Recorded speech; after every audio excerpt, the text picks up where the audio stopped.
This college football season continues to provide us with excellent matchups, and certainly this weekend is no exception. I've talked this week about Texas versus Oklahoma State, a game that will be very important in deciding who will end up in the Big 12 championship. We've also talked at length about Alabama, Mississippi State, and how my Tide need to make a massive statement win against Mississippi State this weekend. But now we need to talk about another game that is incredibly intriguing because of what it means and because of the stylistic implications that we will see in the game. And that is TCU against Oklahoma, because there is a lot of intrigue right now around the Oklahoma quarterback position. We need to talk about that, plus some of the interesting matchups we will see within this game. Before we do, as always, y'all know the drill. I want to hear from you. Hop down into the comments. Give me a Y for yes or an N for no. Do you believe that Oklahoma will remain undefeated after taking on TCU this weekend? Let me know what you're thinking, and let me know what your biggest keys to victory are in this game. If you are new to the channel, be sure to subscribe, hit that bell notification. I do constant college football content. You don't want to miss any of it. And if you enjoyed this content, be sure to like and comment down below. Those interactions, though small, are massive to content creators such as myself. But with all that out the way, let's get into this. And first and foremost, this game against TCU in Oklahoma is one that I am very much looking forward to, because as usual, it provides us with interesting stylistic matchups. TCU has been regarded in recent years as a really solid defensive team, and we all know what Gary Patterson does. Gary Patterson is one of a few true revolutionaries on the defensive side of the football, and that's why TCU has kind of been akin to defensive football within the Big 12 for years. However, this year, their defense is really struggling, ranking around 100th in the nation, which almost seems sacrilegious to say. To see a Gary Patterson defense struggle in the manner that they are is really surprising, but here we are. And specifically, when we look at what the biggest thing TCU is struggling with, it's stopping the run. Against SMU, SMU ran all over TCU, and Bijan Robinson had a career day against the Horned Frogs. This is something we're not accustomed to seeing. However, on the flip side, for as much as TCU has struggled in stopping the run, they continue to be a very stout pass defense. And in fact, if we look back at weeks past, we can see when TCU took on Texas, they were very effective in limiting Texas's quarterbacks to the tune of 12 completions out of 22 attempts, 142 yards, 1 touchdown, 1 interception. Against SMU, Mordecai had a bit more success, but even then, when you look at the overall success of SMU's passing offense, which ranks 12th in the nation, and how TCU is able to limit it, this is still a defense that you have to respect what they're able to do in disrupting your passing game. Because against SMU, TCU's defense held Mordecai to under 300 yards. He still had a game in the touchdown department, having 4 touchdowns, but he also had 3 interceptions. So we can begin to see a pattern of a defense that is two-sided completely, which is really surprising, especially for Gary Patterson. A defense that allows a lot of rush yards, but has been pretty stout against the pass, which gets us to the ultimate juxtaposition within this game. And that is the quarterback conundrum at Oklahoma yet. And that's something we need to talk about. Go ahead and get down below in the comments. Let me know who you think will start this week, because as the week has gone on, this storyline about the Oklahoma quarterbacks has continued to get more intriguing. A student journalist pulling off a heist that Danny Ocean would be proud of, in finding out that, at least through the early portions of the week, Caleb Williams had been taking the majority of starting snaps with the first team offense, and I think that's big going into this week. But the main juxtaposition of this game, and the reason why I always talk about stylistic matchups, y'all know me at this point, figuring out who's going to win a game based off of ranking is kind of a lazy take to me, and in fact, I really like to get into the nuance of the game. What does this team do well relative to what does the other team not do well, and how will that matchup go about? In this game, we've already talked about TCU having a good pass defense and just a terrible rush defense, but the reason why that gets us to the ultimate juxtaposition is whoever the signal caller is for Oklahoma.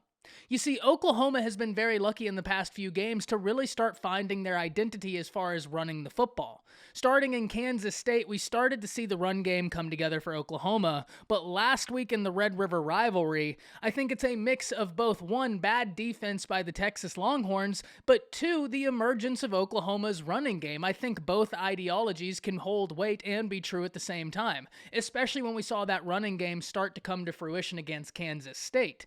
The running game is going to be huge for Oklahoma in this game. Kennedy Brooks really starting to come into his own this year. He's going to be an X factor in this game.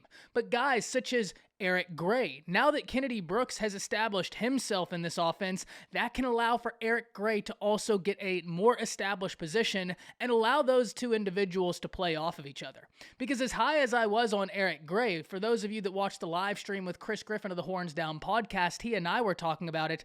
I think that Eric Gray works best in this offense when you use him in conjecture with Kennedy Brooks, because I think they play off of each other very well in how they're able to go about being successful. But the cherry on top in all of this is that now that we have learned that Caleb Williams has been taking the majority of first-team reps, his mobility has to be taken into account, because he can really hurt a defense with his athleticism. Oklahoma going into this game can really look to attack TCU's deficiencies on defense on the ground, and they can do so further with a mobile quarterback. I think the intriguing thing comes, however, is if TCU is able to start snuffing out some of Oklahoma's runs.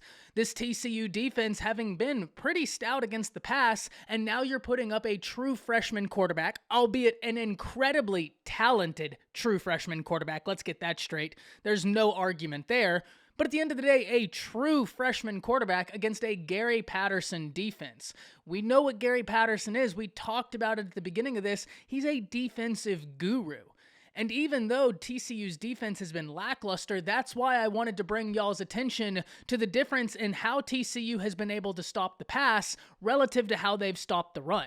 There is an easy path to success for Oklahoma so long as the running game gets going. And the good news for the Sooners is even though you may be trotting a true freshman quarterback out there, this true freshman quarterback can help contribute to hurting TCU's defense on the ground because of his elite mobility.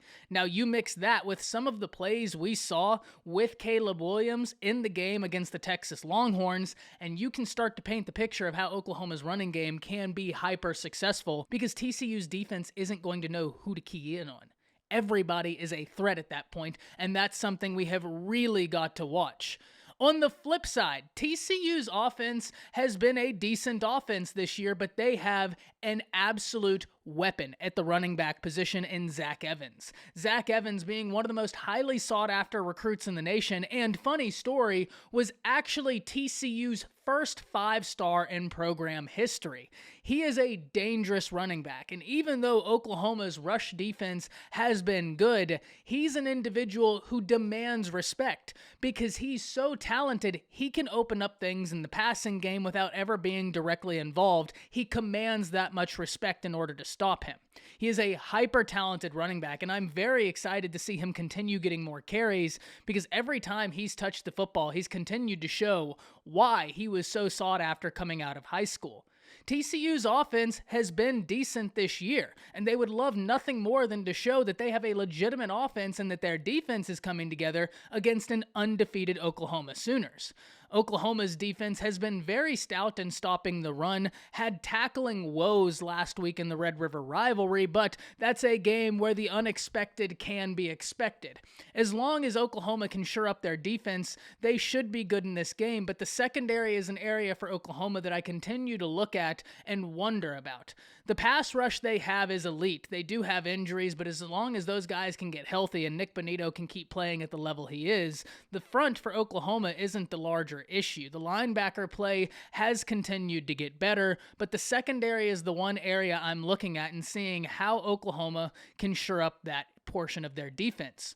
So at the end of the day, when I'm looking at this game, we have Oklahoma finding a rushing identity on offense, and in combination with that, maybe trotting out a true freshman quarterback whose mobility is incredibly dangerous. You mix that with the emergence of Kennedy Brooks and the Oklahoma rush attack, you combine 1 and 2, and I think you're looking at a package for Oklahoma's offense that looks to take advantage of TCU's deficiencies on defense, which is stopping the run. However, in the case TCU is able to stifle Oklahoma's run, now we're in an interesting position because you're asking a true freshman quarterback to throw the ball on a TCU defense that has actually been decent in that regard. They gave Mordecai a hard time. They gave Casey Thompson a hard time, and so that's a portion of the TCU defense that must be respected. On the flip side, the lucky news for Oklahoma is that the strongest portion of their defense is their rush defense, and I actually think that's going to serve them well in this game.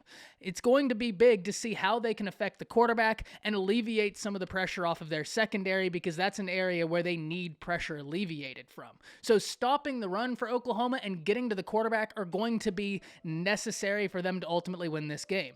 At the end of the day, I think Oklahoma exits this game remaining undefeated. I think it could be closer than some expect, but I think this is going to be a really exciting game, and I think there's a lot of stylistic matchups that lead to interesting conversations, which is why ultimately I'm so interested in hearing from y'all. Hop down to the comments, let me know who you think the keys to this game are, who you think will win, and who we can see a big day out of. That's it.